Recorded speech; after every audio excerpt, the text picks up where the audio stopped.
My name is Lieutenant Governor Garlin Gilchrist, and I'm proud to be part of the Power 50.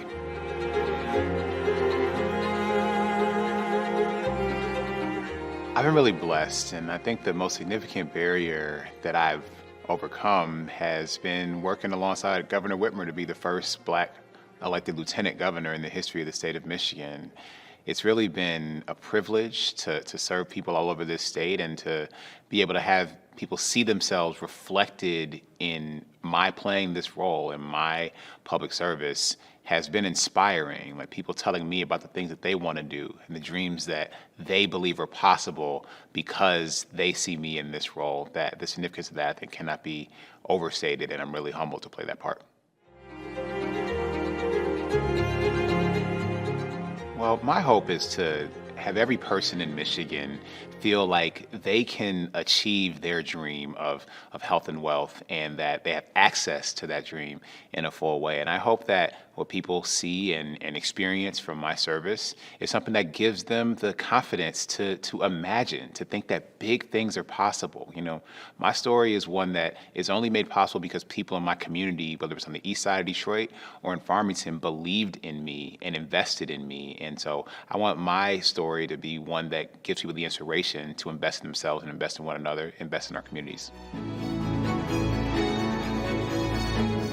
You know, my leadership style is one of recognizing that we all have power and that the people who are closest to the problems and the challenges of opportunity, they're the ones who best understand what needs to happen to make the situation better.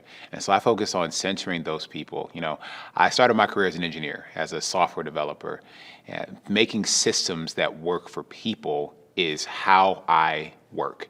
And so you can only make a system work for someone that you understand and who you have a relationship with. So my style is going to meet people where they are, helping to understand what their priorities are, what their problems are, and then having them describe the solutions that we can work on together. Well, to make sure that my legacy, you know, that I can leave Michigan better than I found it, I'm creating space for more leaders to be able to, again, step into their leadership, to be their best and fullest selves, to recognize that how they think is important to Michigan's future. I'm really focused on transforming our economy and making sure that those people who have ideas in the technology space really can see a path for their growth here in the state of Michigan. You know, when I graduated from college in 2005 and wanted to be a software developer, I felt like I had to go to another part of the country to be the professional I want to be. But thanks to work that I'm proud to have led to create things like the Michigan Innovation Fund and the Innovate Capital Fund, there are resources for entrepreneurs and people with ideas to be able to make those ideas happen in Michigan, to build those companies, to hire those people, to find their co-founders, and to be successful. So my legacy of helping Michigan's economy, having us be a state that's a leader when it comes to innovative companies, that's something I think about and work on every single day.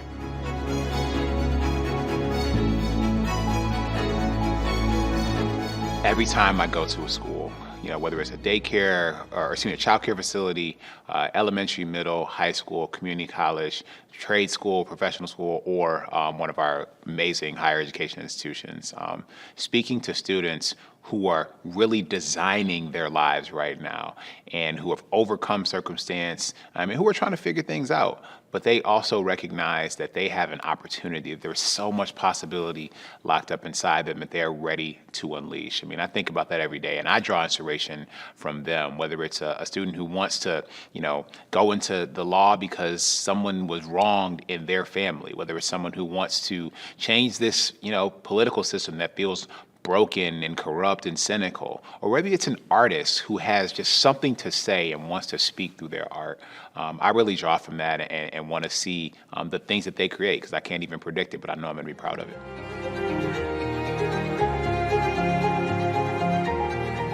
I hope that people see as my enduring contribution is that, one, a kid from the east side of Detroit can do amazing things and can grow to serve people and to find success in leadership. The second is that I hope that children across the state, that they are invested in, that they feel safe, and that they know that their ideas can turn into something that they can be proud of and that they can build here in the state of Michigan.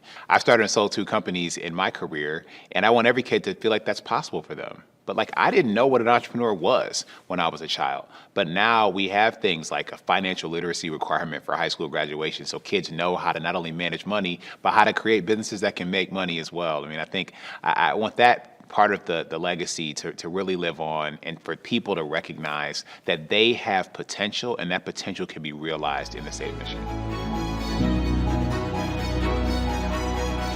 The best advice I ever got was probably to always take the meeting, especially if it's a breakfast meeting. I learned this when I was in college. I had a mentor who told me that if anybody wants to meet for breakfast, they want to talk business and they want to get something done. So I would suggest that.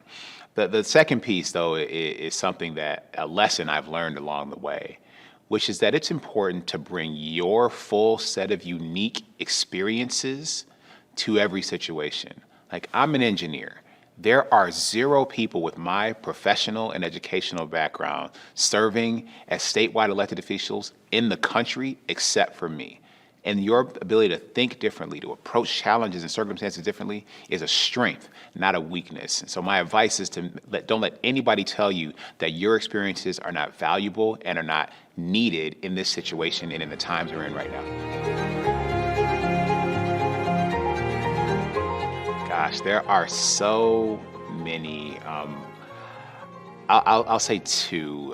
One historical person that I am deeply inspired by is a man named Bayard Rustin. He was an organizer in the civil rights movement here in America. He was one of the people who, among other things, organized some of the biggest mass demonstrations, including the March on Washington, that the country had ever seen at that time. But he did so as a collaborator. He did so as one who recognized that in order for our movements for change and for justice to be effective, we needed a lot of people to be part of it. And that meant we had to go to different communities to understand how they could bring their power to bear. And that inspiration is part of what led me to leave my career in the private sector to go and become a community organizer and learn how to, again, help people build power in communities across this country and across the state of Michigan. You know, the second person who I really draw from is Madam C.J. Walker. Madam C.J. Walker was this amazing entrepreneur and innovator who recognized that the things that she knew how to do created value, and she was confident in herself and pressed through so many barriers and circumstances, but to show not only herself and other women, but to show the Black community broadly that entrepreneurial success that was recognized and respected was something that's available to us if we recognize our value. And I want all of us to be proud of the things that make us who we are, and she really is a real illustration of that.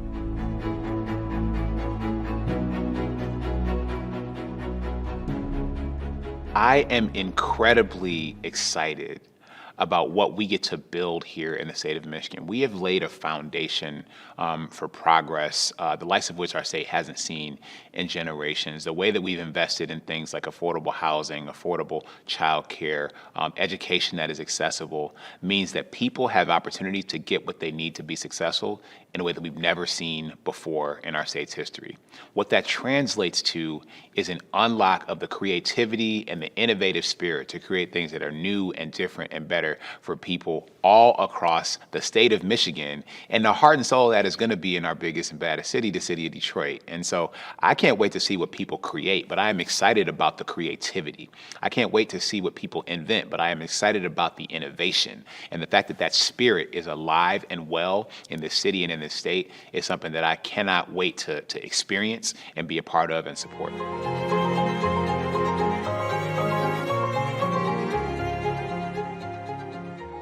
It is such a deep honor to be recognized alongside these amazing leaders and doers, whether it's in faith, my fellow public servants, business leaders, nonprofit leaders, people who wake up every day figuring out how to make other people's lives better. So it's just an honor to be counted among them, many of whom I consider to be not only friends, but people who I've learned from during my life and career, people who've made space for me when I was younger to be my best self. And so I feel like I owe it to folks like them to make sure that I'm doing everything I can with what God has blessed me with and what the voters in Michigan have blessed me with.